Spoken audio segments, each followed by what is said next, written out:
Today, we're going to talk about expanding our horizons, particularly that of students. How do we expand their horizons? When no one in your family has ever gone to college, it's very difficult to see yourself as a 15-year-old spending 3 years in high school and another 4 to 6 years in college.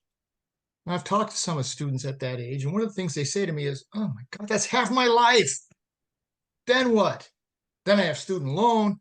I have no job. Why don't I just get a job right out of high school? I can be a driver. I can work at a warehouse. I can be a barber. I can work in construction. I'll be able to make some money. I can get a car, which is incredibly important to a 15-year-old, and I can help my family." I know that feeling. I was there. All I could see at age 15 was today. I couldn't see 10 or 20 years down the road. Fortunately, there are people like Dwayne Nettles who helps these 15-year-olds and their families, and that's important, and their families understand and show them a way to break this cycle. Let's meet Dwayne. He's the director of the University of South Carolina Trio and Upward Bound programs. He uses culturally relevant educational practices, leadership development, educational technology, leadership development, and educational reform to expand his students' horizons. Dwayne, welcome to Life Altering Events. Thank you. Thanks for having me. Thanks for having me. Dwayne and I spoke a few weeks ago. I used to live in South Carolina, not far from the campus, and I love that area of the country. So, Dwayne, share with us a little bit about your background. Okay, so like you said, I'm Dwayne Nettles. I'm currently the program director for the Upward Bound program here at the University of South Carolina. A little bit my background.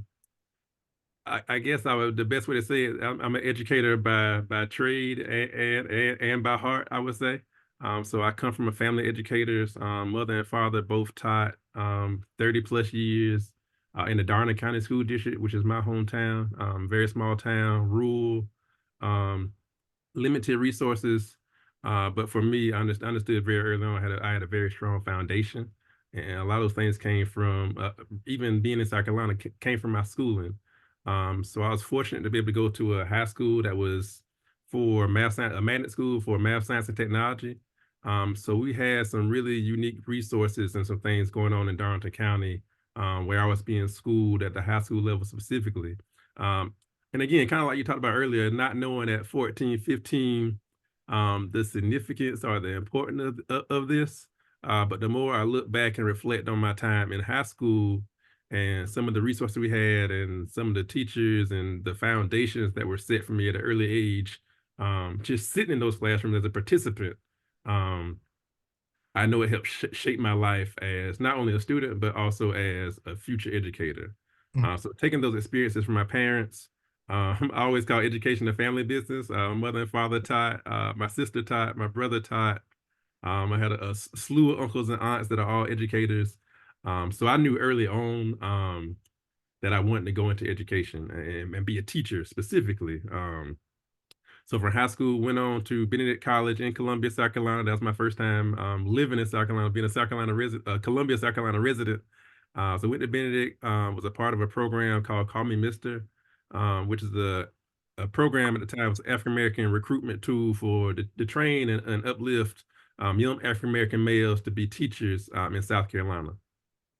So initially got introduced to that program as a scholarship opportunity.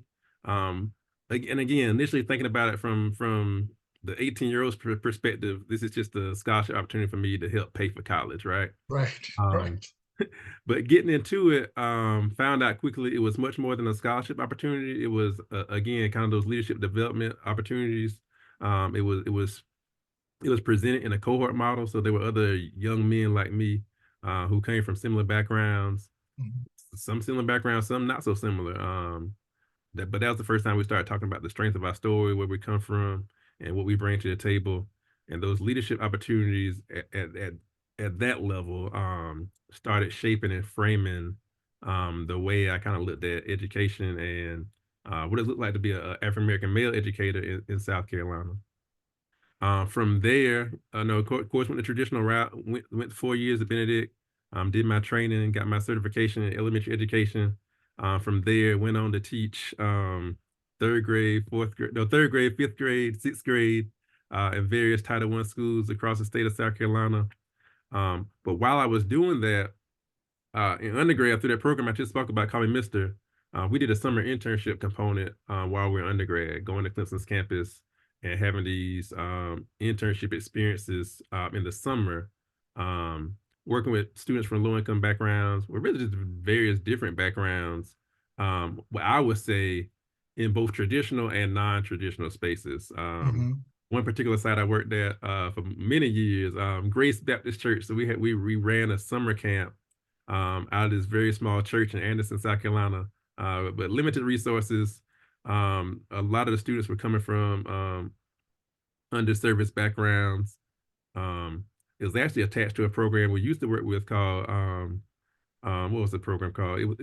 I can't think of the name at the moment, but the program was for students who came from families of incarcerated parents. Ah, So, yeah. so we were tasked with working with these students, just mentoring them, working with them during the summer, going through some different things they would need to be just to help them.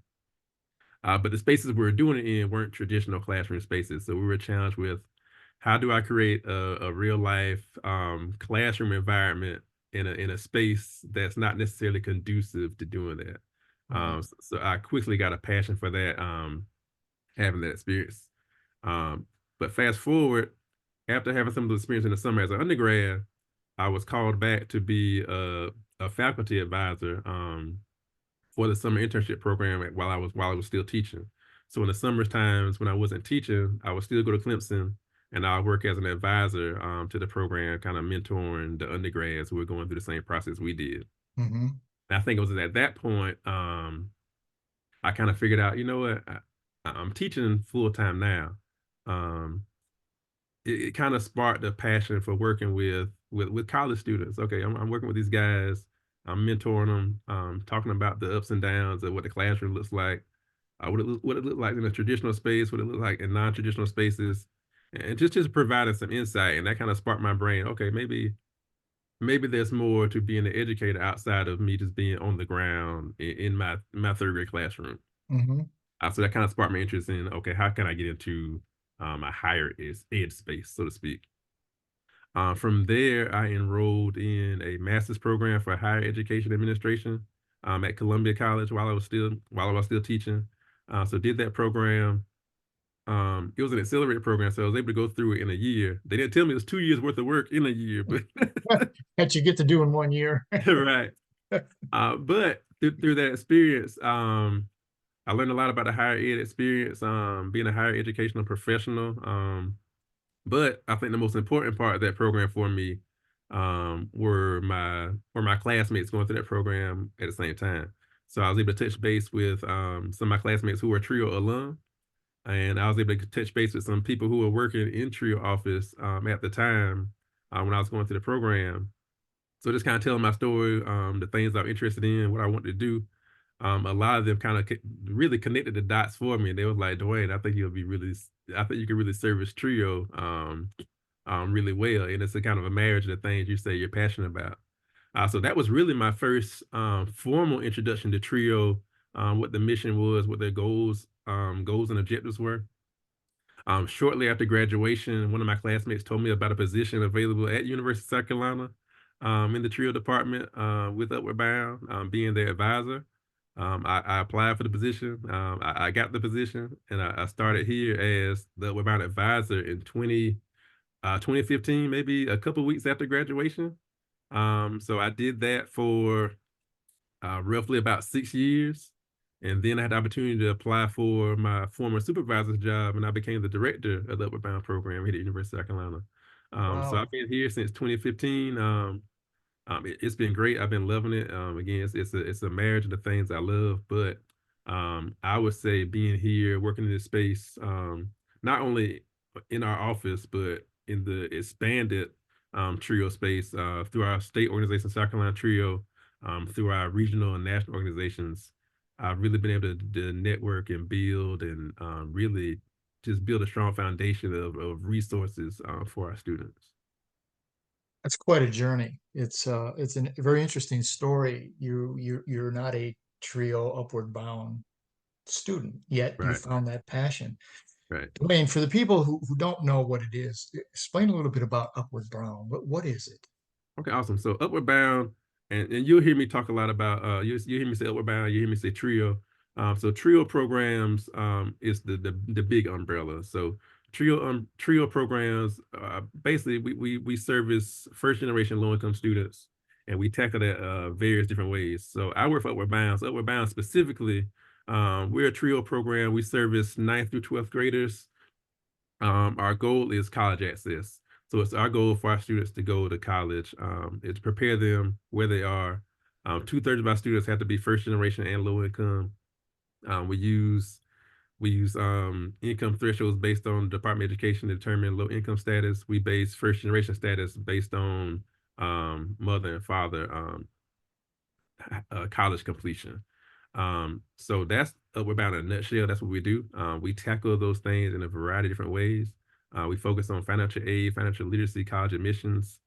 We do college tours, and we're really highlighted. Our program specifically are highlighted by our C-suite residential programs where we do college placement, and our bridge program where we kind of prepare our recent high school graduates for what college is going to be like in the following fall.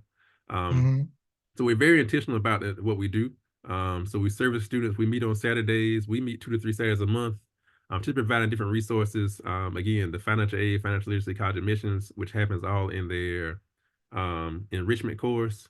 But we also cover and offer resources, free tutoring for the classes they're taking currently. So we track their grades. We look at where they stand in terms of their GPA.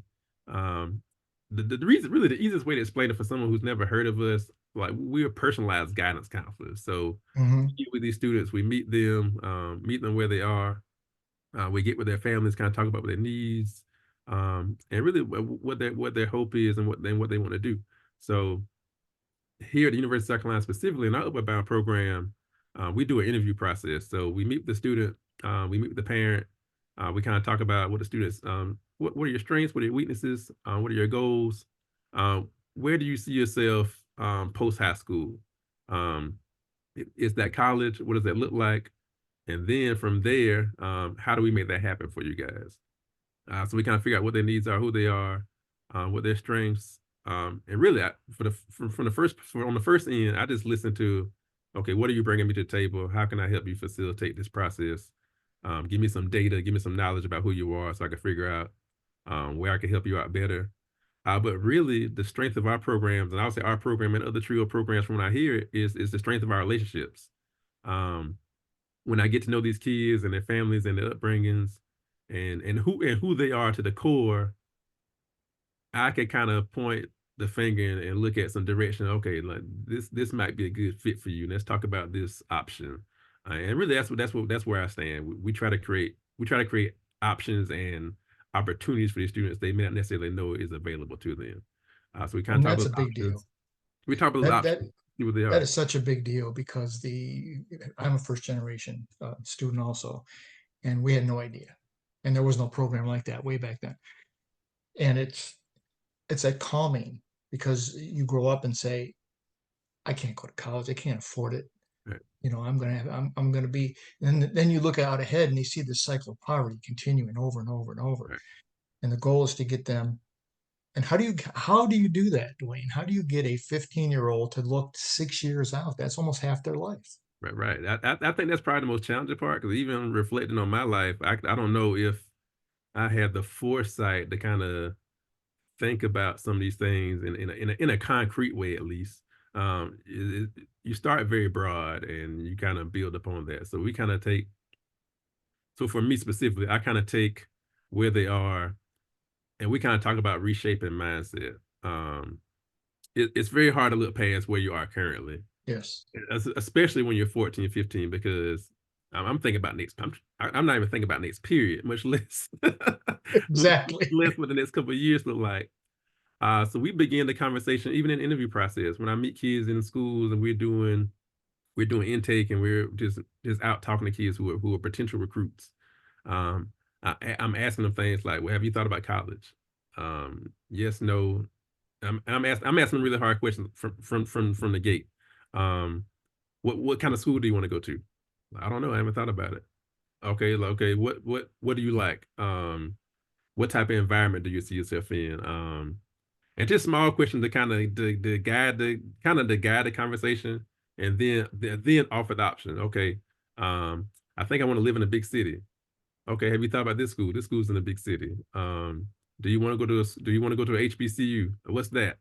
And I explain what HBCU is. Right. Do you want a more diverse experience? And we kind of talk about that. Do you want to go to a school? Do you want to go to school with all females, with all males? Let's talk about those options because those schools exist. So really, again, talking about those options, and I would say for my kids, um, putting them in the space and allowing them to see themselves in those spaces. When they're able to see themselves in those spaces, because I can talk about it all day. If I can't see myself there, that's a drastically different conversation. Um, so real time, taking some of those kids. Okay, we're gonna go. You want to go to Morehouse? Let's go see Morehouse. So put them in a space, put them on campus, and really feeling yourself real time. And again, offering those experiences, often offering those things to kind of broaden their horizons. So I would say for most of my students, by virtue of being our program, they're able to do some things that they probably wouldn't have had a chance to do traditionally. And Exactly. for us, when we actually provide that, when you provide that service, at first it starts as, okay, Mr. Nettles is providing this for me. The conversation quickly changes to, okay, if I do X, Y, Z, this becomes my norm now.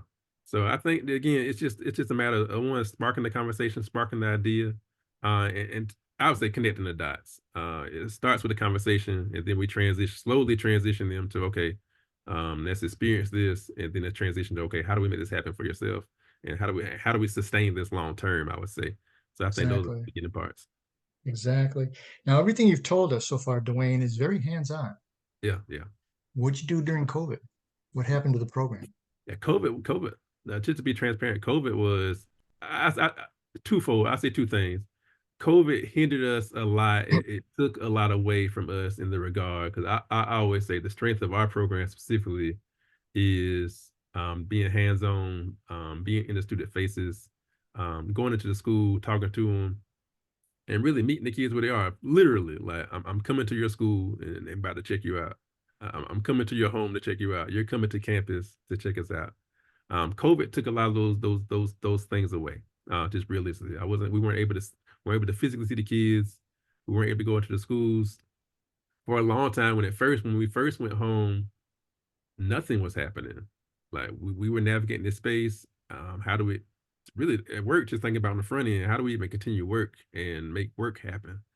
Um, so one thing I noticed early on, and really I think just the isolation of it was kind of depressing, and just for me. Yes. So one day I was talking just with our staff, we just having a conversation, and so I'm just sitting at home one day thinking to myself, if I'm having anxiety and issues as a professional adult, I can only imagine what these students are going through. So at that point, I was like, you know what, let's just see if we can do something. So one day I was like, you know what, let's do a Zoom.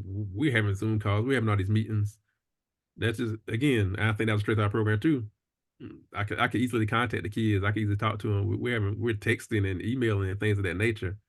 I said, I'm gonna just make a Zoom link and just send it out to the kids and say, just hop on the Zoom. We're not doing nothing structured per se. We ain't necessarily talking about school. We're just gonna start throw the Zoom link out there and let's hop on and see. And let's just talk to see each other and then let's see what happens. So we did that one day, and majority of kids hopped on, and they were on there, they were talking, they were excited, because we hadn't seen each other in what, a few weeks, months, in Mhm. that case. So at that point, I was kind of like, okay, we might be on to something, because I would say this. What I noticed is, even though we're in the same space, I was seeing the same energy we were getting when we were in those spaces. Like they were excited, they were happy, they were just happy to see each other. They were happy to see us.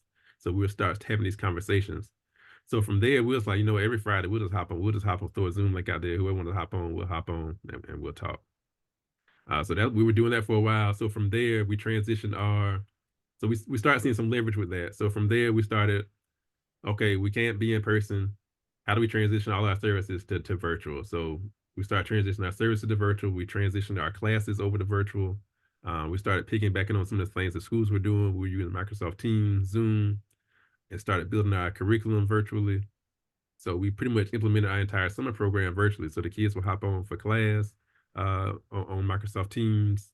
We were having enrichment, doing our bridge program virtually, with doing our bridge course, with taking a whole African American Studies course with the professor real time every morning, hopping on Zoom, Nice. having class discussions like it's a traditional class. So outside of being in the space, it was we were able to continue doing what we're doing service wise. One thing I'll say this too. I think I started paying attention to the advantages we're having. Kids who traditionally weren't able to come because of things like transportation or issues or my schedule don't work Right. out, they were hopping on. I remember one time I had a kid this summer, once that same summer, in my bridge program, and we are doing an enrichment course, and his camera was on, but the camera so it's pointing up at the ceiling, and I'm looking, and what is William doing? And then it clicked, like William was at work.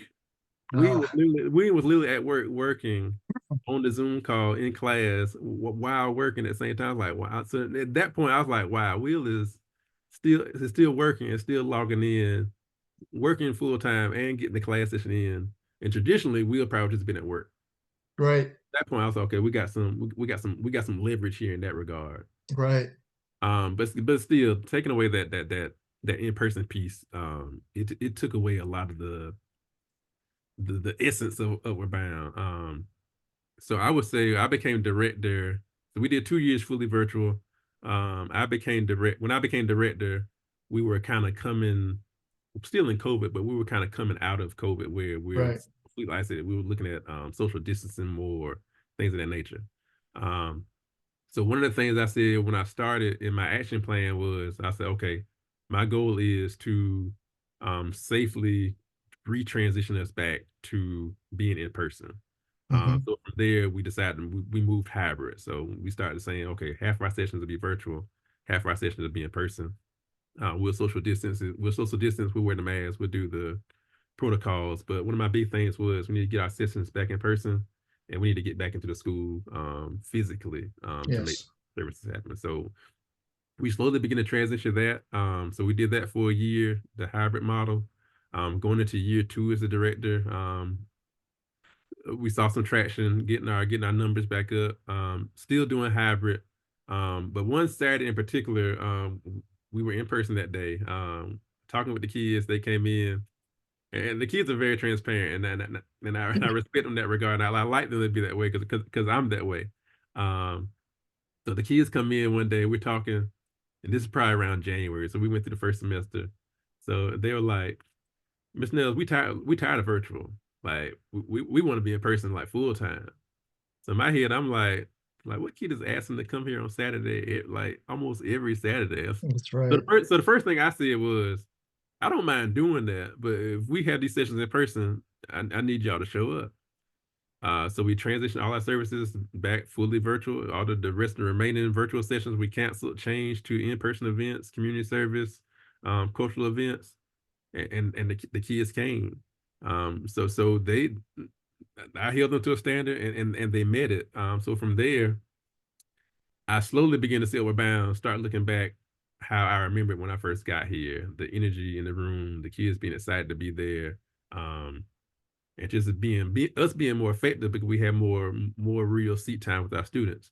Right. So now at this point we're back fully in person, doing our college tours in person, not worrying so much, still taking precaution, but not worrying so much about the restraints so Right. much.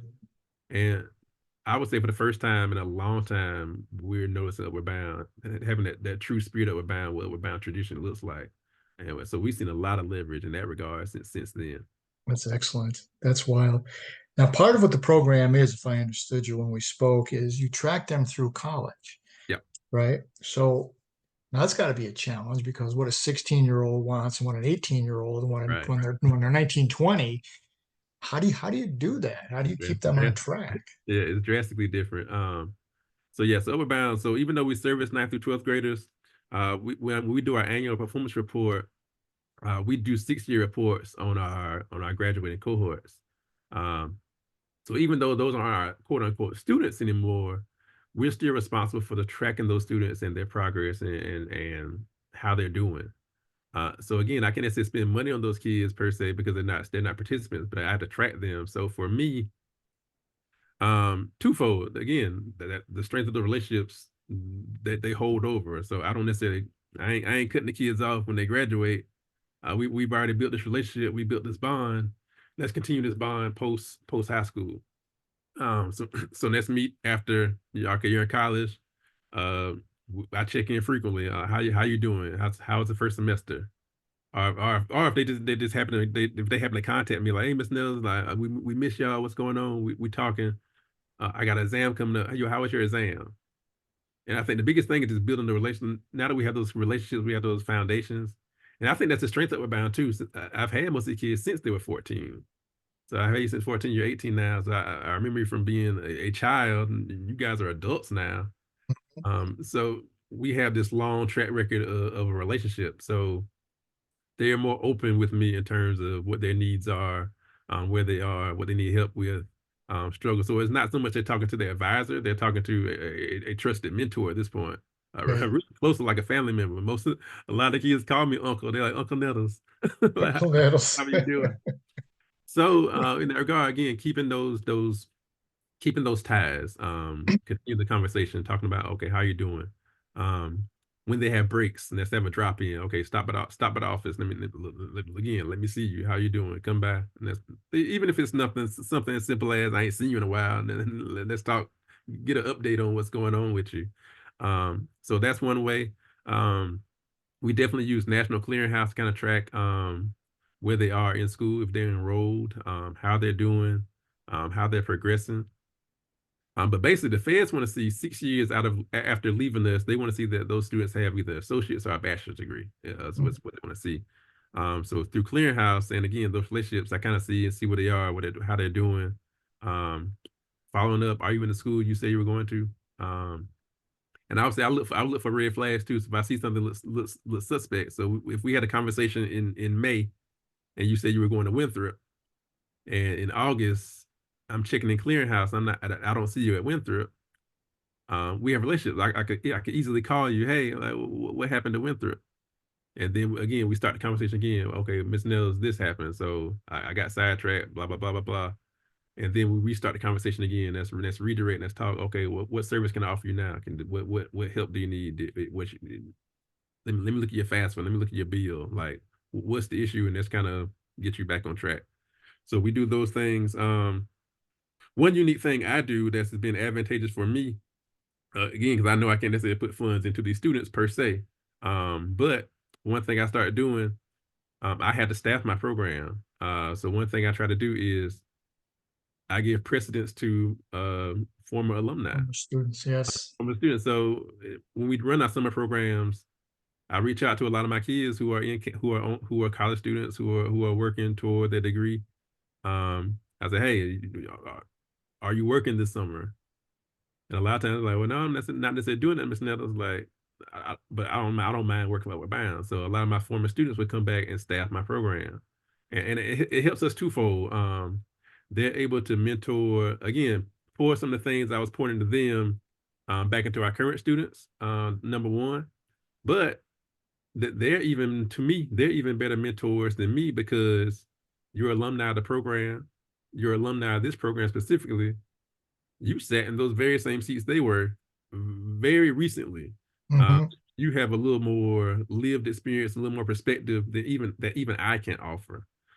So that's one thing. Two, I'm able to pay my former students. Sometimes put something in their pocket because again, they're still low income. They're still first generation students. They have a need.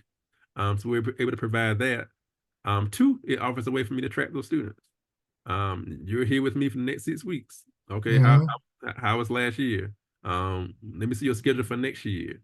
Where do you stand going forward? How are you progressing on your degree to obtain your degree? So it kind of keeps the cycle going, and it keeps those kids who are recently with me, keeps them in my wheelhouse, and it strengthens that relationship even more. So those are just some of the tricks and tools that I use to kind of just help out. one thing I do when all my kids graduate, I follow because again, I meet them where they are. They live on social media. They don't necessarily respond to emails. They live on social That's media, right. but No, they they live on don't. social media. Um, so I try to get all my kids' cell phone numbers. I try to follow them all on social media. And again, I meet them where they are. So I'll see my kids on Instagram, my former students on Instagram, and I comment on their posts. I was like, oh, are they doing something? They're doing something great. I'll share their stuff. I'll share their stuff on my page. We have our own Instagram page for the Upward Bound program, and you'd be surprised how many of our former students reach back. I started doing our announcements for Saturday sessions. I started throwing my old kids' graduation photos on the announcements. You'd be surprised how many of the former students be like, Miss Nels, when you gonna put my picture on the graduate That's on exactly my right. announcements? So that lets you know they're watching the page and they're still excited about being showcased and shown what they're doing. So I just use it as a tool. I meet the kids, I meet them where they are, really speaking their language. The more comfortable they are, again, it breaks down those barriers, it breaks down the walls, and it makes the work a lot easier, to be quite honest. I'll bet. I'll bet. One of the things we spoke about, Dwayne, was when someone is struggling, Mhm. you said to me, more times than not, it's not academic. Right. And that relationship you built helps them talk to you Right. because a lot of times they just flat won't talk. Is that Right. correct? That's definitely a lot of my kids. When I look at them, like they don't have, most of them don't have academic deficiencies. I think you get so many people get the idea of what they hear first generation low income, and they imagine this desolate, deprived, like struggling kid, and Right. that's rarely the case for my students. A lot of my students are former valedictorians, AB honor roll. They're active, they're athletes, they're engaged. I meet a lot of my students, and I'd be like, this kid would have been fine whether they met me or not. But most of my kids, they just they need resources. Yeah. They don't necessarily have it, the experiences that kids who are doing the things they're doing may have. And so that's where we step in. We kind of extend our hand. Okay, let me, again, your academics in the issue. Then let me provide you some resources. Let me take you some places. Let me show you some stuff, and provide you some experiences. And that's gonna be your leg up, the level the playing field for you. Of course, we offer the academic resources, but again, I know it's a lot of my kids who go off to college that they're not coming back saying, Miss Nettles, I failed out. They'll say, Miss Nettles, my financial aid ran out. They'll say, Miss Nettles, I was homesick. Miss Nettles, I had to come home and help my mom pay this bill. So Hmm. it's rarely academic when I see a kid who has an issue.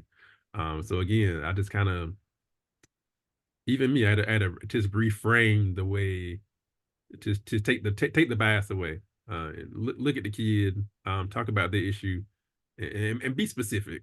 Okay, what's your issue? And don't assume. All kids aren't the same. Like again, we have a male and female initiative, and I think a lot of times we walk in, we have these assumptions. Okay, I'm gonna take the guys. We going to a basketball game. All them boys don't like basketball. Right. That's right. Like they're all not, they're not cookie cutters. They're all vastly different.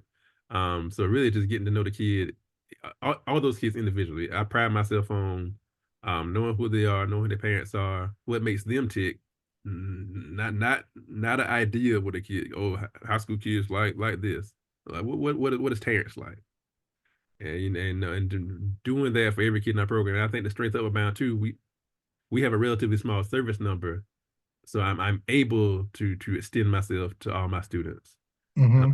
I'm able to talk to all their parents. I'm able to go to all their schools, and create a personal experience for all my students. So I think that's the strength of what we do, and that's why it works. That's why it does. It's exactly right. You said to me, now you walk into some schools sometimes and they'll say, "Oh man, the trio man is here." How does that make you feel? Yeah, so I laugh about our time. I think everywhere I've been in trio, I think the term trio man is like an affectionate term. Like even if even the kids or the staff don't necessarily don't know your name, they know trio, and trio man has come to be, as looked at as a term of endearment. I look at it as a term of endearment. A lot of times you walk in those schools, you walk in those spaces. I remember going to it was a college application day or something the school was having. And I like to keep tabs on the kids. Okay, let me see what is they're having college application day. Let me see where the seniors are applying. Let me see what they're talking to. Or let me see if I can point them in the right direction when the admission counselor are in the space. So I walk in, there's all the admission counselors are setting up, the kids are kind of in the auditorium. Um, they're setting up, they're at the tables. Some kids are starting to walk around and talk to the admissions counselors. But I remember one day I walked in and a lot of my students were in the space. So my students stopped what they were doing and like ran over like to me. Hmm. But we were just talking. I'm not thinking nothing of it. They're just coming over to talk. Like, hey, Miss Nels, what's going on? But I remember being in close proximity to an admissions counselor, and they're just looking at me like, yo, who is this? Who is this guy? Right. This guy walks in, and the kids like, I'm begging kids come to the table. He walks in, the kids just ran over here. Still not at that time, not thinking about it. I told that Michigan, I know them. I know these kids. Like these my kids, so that they know me, so they just come over. But that was kind of the first time I kind of thought about, okay, these relationships make a difference. Because even the actions you look for from students, what you would desire from the student, by virtue of me having a relationship with those kids, I got the desired response that everybody in the room wanted, but I got it by virtue of not because I ain't had to put it on a table. I walked in, my presence brought the kids over. So that's when I started being more intentional about how that looks. So I would say the term trio man is very impactful. Everywhere I go across the state, across the country, hearing other trio professionals and especially the trio alumni kind of talk about those, tell their stories and their experiences. They all talk about either being the trio man or their experiences with quote unquote trio man. And we're all not men per se, but I just Right. the Right. term comes up a lot. So I look at that term as a really a term of affection. That's terrific. And also, I bet that college administrator said, I need to talk to Mr. Nettles. He Right, right, seems, yeah, if there's an inside story here, I need to know what that is right, because a lot of it was the quality of the individual. right, And a lot of students don't understand that. It's like, well, my right, grade, I don't have a 4.6 grade point average. I didn't right, take right, AP class, but their character, and that's something that you can validate for them. right. Now it was funny you said it too. One thing I'm trying to push now, because again, it's very understood and very known in the trio community, the importance of those stories, the importance of meeting the kids where they are. I think one thing for me especially, and one thing I'm pushing, and one goal I have, not only for our program and the University of South Carolina, but just the trio community in general. One thing I'm pushing now is let's let's look at expanding our program, not even expanding our program so much, expanding our reach and the people who know about our programs, either on our campuses and the schools we work with. They need to be aware of Trio, what we do, and why it's important. So one thing we've been doing, we've been actively taking part in other organizations, other college organizations that participate and do things that we do. So like our state financial aid organization, right? Pretty much every state has one. Hmm. The colleges in your state has an organization where the financial aid officers and registrars meet and talk about trends and needs for financial aid. So one thing we've been doing, we've been going to those conferences. For me and my staff, it's important for me to know who's in What they're these financial aid thinking. offices because when my student has an issue, I have this direct line of contact. Okay, my kid goes to Furman because again, we don't necessarily we're not a recruitment tool from the University of South Carolina. So all Right. my students aren't here when they graduate. So I have these kids at different schools, different campuses. Who can I reach out to on these campuses that now know Mr. Nettles because they have that point, that contact, that touch point because I met him at the Scasford conference. Right. We networked in the workshop. So I look at that too. We go to the conferences to learn some specific information that again we're the experts for financial. We're the experts for first generation low income. I'm gonna be honest. Financial aid, they're the experts for financial aid. Right. I don't know the ins and outs of it. I know it, I could do your FAFSA, but that's probably the extent of what I'm able to provide. I'm not necessarily privy of you being audited or why were you selected for verification. So I go to the experts who have that knowledge. So get with them, kind of get some more information, kind of educate me a little bit more on those regards. But also, I'm humble enough to know that's not my strength. Let me reach out to this person who does have the knowledge. So I do it for that reason, but also again to spread the information about Trio. What is Trio? And then a lot of times you'll see people like, oh, I didn't even realize this was on our campus. Like Mm, what can we be doing to help you guys? You know, could we have similar missions? At the end of the day, we're all trying to help students. So they kind of at that point, okay, what can we be doing on our campus to help the Trio programs that are here, or the Trio programs that are in the area? So we're beginning to start having those conversations now with SCASFA. Another organization we're part of is our admissions conference. There's financial there's college admissions professionals all across the country who aren't necessarily aware of Trio and their and what resources they can provide to Trio, and to make it mutually exclusive, make it mutually beneficial. Okay, exactly. you're giving some information to Trio about your school, but at the same time, you have a recruitment number. Exactly. I have access to 114 students who I'm pushing all to college, and if we're using this to be tools for each other. Okay, these are potential students that could be on my campus. So let's talk and build some network and talk about how we could service each other. So that's my biggest thing now, just reaching out and spreading the work of Trio, what we're doing, how it's important, but also gaining some resources from the broader, our broader college advisors, and just in general across the country, across our state, and can figure out how can we service each other in terms of what our goals are. That's tremendous. So, Dwayne, we're just about out of time here. What last thoughts, what last ideas do you want to leave with the viewers around the world today? I think the biggest thing for me at this point, my biggest goal at this point, where I am, is to give back, using the strength of your story and to provide resources, opportunity. That's the biggest goal. Everyone has a story. Everybody has something to give. I think the biggest thing is how do we make those things happen? So Trio is definitely doing that work. I, I say I think I found my life's work in Trio, I would say. But my goal is just continue the work of Trio, the goals, the missions, wherever I find myself. You know, I think I'll be in education in some capacity, but just to provide those resources, the knowledge, and just to help build upward mobility for the people who need it. After people see this, Dwayne, they're going to want to get a hold of you. How do they get in touch with you? All right, so I'm located at the University of South Carolina, in the Trio department. You can reach me by email at dnettles, DNETTLES, at mailbox.sc.edu. I'm available on Facebook and Instagram at Mr. Nettles, at MISTERNETTLES. But I'm easily Googleable, so I'm on my Googleable. That's a good um, term. so all my information is there on LinkedIn as well. But feel free to reach out.